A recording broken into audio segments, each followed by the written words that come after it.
Hi guys, and welcome back to my channel. Today I'm here with a very exciting introduction. I am yet again back with Pan Those Eyeshadows. This is a project that I've been doing for the last couple of years. I think since I started YouTube, which now is 6 years ago. I've done it every single year apart from one. I didn't do it the first year, but I think I've done it every single year since 2019, which is a long time. But I love this project. However, I'm going to switch up a little bit this year and do only 4 eyeshadows. I'm still going to follow Laney's prompts. So, of course, I will have both Laney linked down below, as well as Alexi, who is the original creator of Pan Those Eyeshadows. I'm going to cover all of my rules, all of my exceptions, everything like that. But before I jump into any of that, if you're new here, please consider subscribing. I would love to have you in the family. Let's jump into the video. So like I said, I'm gonna work on 4 eyeshadows at any point in time in this project. Last year and a couple of years before, I've done 5. However, I'm doing a lot of other eyeshadow projects, and I'm doing a really big eyeshadow project called my Big Fat Eyeshadow Project this year, where I'm gonna try to use all of my palettes. And I'm trying to do 3 looks 1 palette with all of them. I'm doing one today with one of my palettes for this month. But I think because of that, my usage on my Pan Those eyeshadows is gonna go down, same as any other project. So I'm minimizing the project a little bit by using 4 eyeshadows instead of 5. But otherwise, I'm going to structure this almost exactly the same as last year. I am going to use Laney's prompts like I mentioned. I do have my wheel from last year. I'm going to reset the wheel, I think, so I can use the same prompts as last year as well. And then I'm also going to lower my usage threshold from 20 down to 15 again. I did do 15 2 years ago, but I put it higher up last year to 20. However, again, because of the same reason as with the amount of eyeshadows in the project, I want to be able to roll things out after potentially 15 uses. Only if I feel like I need to though. If I'm close to pan, I'm going to continue working, but if I feel like this is far away, I'm going to roll it out at 15. So other than that, I think those are going to be my rules. I also going to have the same rules as last year, that I want at least... I think I'm going to say at least 1 matte at any point in time. I was going to say 2, but that's half of the color story.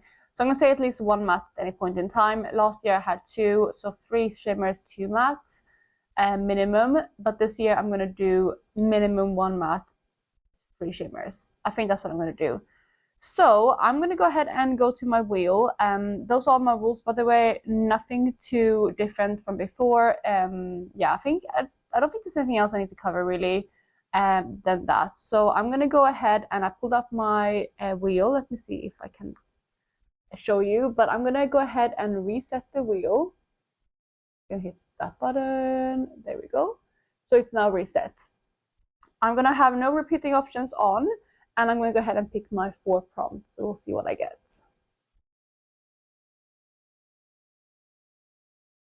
An eyeshadow starting with T. Okay, that's my first prompt.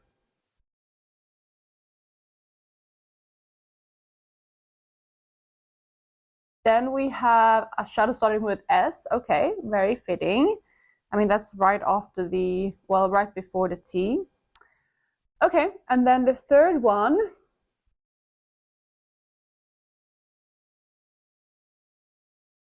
Orange shadow matte. Okay, so there we have my matte shadow, minimum at least. I can have more than 1 if I want to. And then my 4th and final prompt will be A to C roulette. Okay, so before I picked my eyeshadows, I'm going to go ahead and use a random letter generator. And I have used one before, so I'm just going to press that one again, and we see what I get. And I got K. So hopefully you can see down there, I got K. So that means we're going to have a lot of letter prompted eyeshadows. We have an eyeshadow starting with T, an eyeshadow starting with S, we have a matte orange eyeshadow, and an eyeshadow starting with K. So those are the 4 eyeshadows that I'm going to roll in. I'm going to have a look through my spreadsheet. I'm going to pick out my 4 eyeshadows, and I will be right back. So I'm back, and I picked out my 4 eyeshadows. I'm very excited with what I picked out. It definitely took a little bit of time to pick them out because, especially for S, I have quite a few eyeshadows to pick from. So it took a little bit of time to narrow down my color story, but I'm really excited to share them with you. The first prompt that I had was the eyeshadow starting with T. And for that prompt, I decided to go with one of my single eyeshadows, and this one comes from Cleona, and it's this one right here. This is one of their glitter multi-chromes in the shade Translucency. And it's a really, really pretty kind of icy pink. It's not the most shifty shade, but it's very, very pretty. And I have swatched it out for you, so let me show you the swatch. So there you have the swatch of Translucency. It's like an icy pink, so it has like a pink base with an icy kind of silver shift. It's not, like I said, the most shifty shade. I don't know if you can pick it up, but it goes into like a peach kind of shade at an angle that almost looks a little bit gold. But it's not super shifty, but it's also because those two shifts are quite similar. Obviously that pink to peach. But I'm really, really excited to wear this one. I think it's going to be easy to incorporate. I'm not foreseeing myself to hit pan on this one because my Cleon eyeshadows take a long time to hit pan on. But if I can get 15 uses out of it and a little bit of a dip, I'm going to be really happy. So that is the first eyeshadow. The second prompt that I rolled was the prompt, an eyeshadow starting with S. And I decided to go with another one of my single shadows. This time it is from the Pastel Roses. And it is this shade right here. So it's a really, really kind of, I mean, it has like a orangey kind of base and a vibrant green shift straight on. And that goes into kind of like a pink at a certain angle. This is the shade Starburst and it's really, really pretty again. Let me show you the swatch. So there you have that shade. It's really, really pretty. You can see that kind of sandy base and that green gold shift straight on. Again, I think it's going to pair really nicely with other things that I'm panning. I'm looking to introduce a lot of these kind of single shades into this project, mainly because I am going to do that project with all my palettes. So my single eyeshadows might go a little bit neglected this year. So I might include more of them in this project this year, which I hope is fine with you guys. But yeah, it's a really, really pretty shade. I hope maybe you can pick up some of the pink shifts and put it back here. Sometimes you can pick up the shift when I put my hand there. But for now, yeah, that is the second shade. The third eyeshadow that I rolled in for Orange Matte. And I decided to go with this really, really vibrant Orange Matte right there. And that one comes from my Metropolis palette. This is from Natasha Denona, and it's a palette that I want to get more use out of this year. And the shade that I decided to go with is the shade Ripe, which is this orange right here. It is the most vibrant orange in this palette, so I thought that would be fitting. I think, like, for a second I was thinking about including this one here, which is the shade Chrism, I think. But I had to go with the most orange shade. So that is the shade right there, and I think that one's going to pair really nicely with especially Starburst. I think those two will make a really beautiful look. And again, I think this can go really well with my Panda palette. Then the final prompt that I rolled in, I went for random letter generator and I pulled the letter K. So I decided to go with an eyeshadow that starts with K, of course. And what I picked was another single, but this is actually a departed single.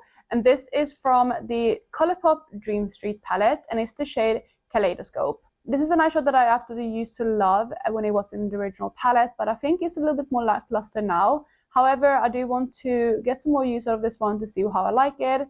And I think this is one that I could potentially hit pan on as well, especially because it's getting a little bit more crumbly. But yeah, it's just a kind of everyday shade. It used to have like a green shift, but now considering everything else that I have in indie kind of eyeshadow world, it doesn't really feel like it has a shift anymore, but it might have a little bit of a green sheen running through it. Let me show you the swatch. So there you have the swatch of it. It doesn't look too impressive anymore, but I think it's going to be a fun one to work on anyway. And if not, it's just going to be nice to see if I still like it.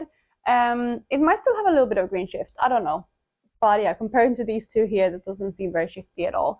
So those are going to be my 4 eyeshadows that I'm going to roll into this project to start with. I'm really, really happy with my color story. I think this 3 shimmers are going to be really easy to incorporate. It's the matte that I'm most worried about, but I'm sure I can make it work. It will go also really nicely with my Pan palette, which is a soft glam palette, because it has a lot of warm tones in there. So hopefully I can still make it work. Looking at the eyeshadows, what I think I can do for the next month, I don't know if I will hit my goal on anything, but overall, I don't think I will hit pan on the Cleon eyeshadows nor the Natasha Denona eyeshadows. This is not one of her cream to powder mattes. Those are easy to hit pan on. This is one of her true mattes, which I don't think I'm going to hit pan on in 15 uses. Same with the Cleon. Like I said, I don't think I'm going to hit pan on that one in 15 uses either. However, the other two I do think I should be able to hit pan on, which is the Starburst shade and the Kaleidoscope shade. But we'll see if I'm able to roll something else next month or if it will take 2 months' time. But yeah, that is going to be everything that I'm rolling in, everything that I have to share with you today. It's going to be quite a short and quick introduction. Also, by the way, I'm going to talk about my pan percentage this year. I haven't done that in the past year because it wasn't really something that I cared too much about, and I still don't care about it too much, but I thought it would be interesting for you guys to know.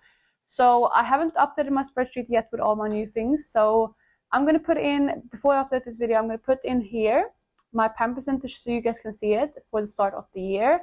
And I think I will update that every quarter. So that is going to be it for today. Like I said, I hope you're having a lovely day wherever you are, and I will catch you in my next one. Bye guys.